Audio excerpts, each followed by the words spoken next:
Just real quick, I wanted to show you how I clean the flue in my CubicMini wood stove.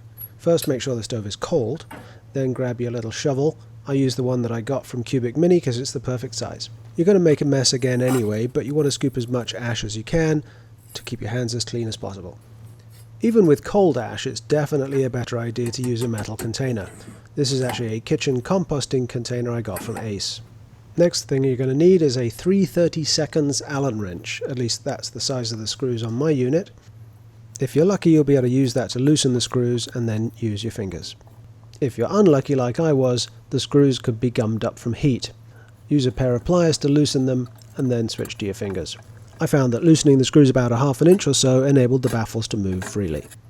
Removing the baffles can be kind of tricky. Try and keep the fire bricks in place as you slide the baffle over the reburner in the center and then diagonally down into the firebox.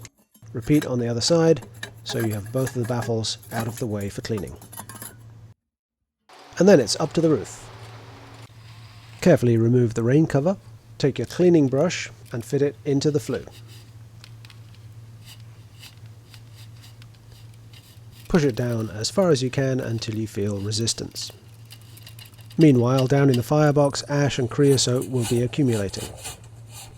I usually repeat this step 2 or 3 times up and down the flue to get it completely clean. I like to give the rain cover a quick brush to get any creosote off of that.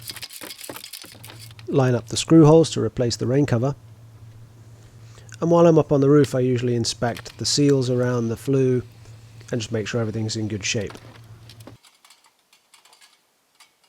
Before you scoop the fallen debris out of the firebox, make sure the top of the secondary burner is clear of debris and make sure there's nothing blocking the holes in the side.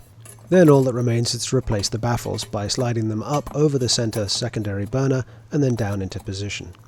Finger tighten the screws, jiggling as you go to make sure they're securely fastened and the fire bricks are held in place. They shouldn't move at all when you're done. Simple as that. And then you're free to use your wood stove as you normally would.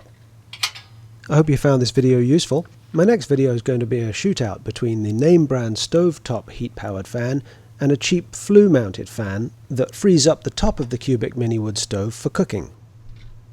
I'm fairly new to this YouTube thing, so if you feel like subscribing, liking, sharing or commenting, that would be a huge encouragement. Either way, thanks for watching.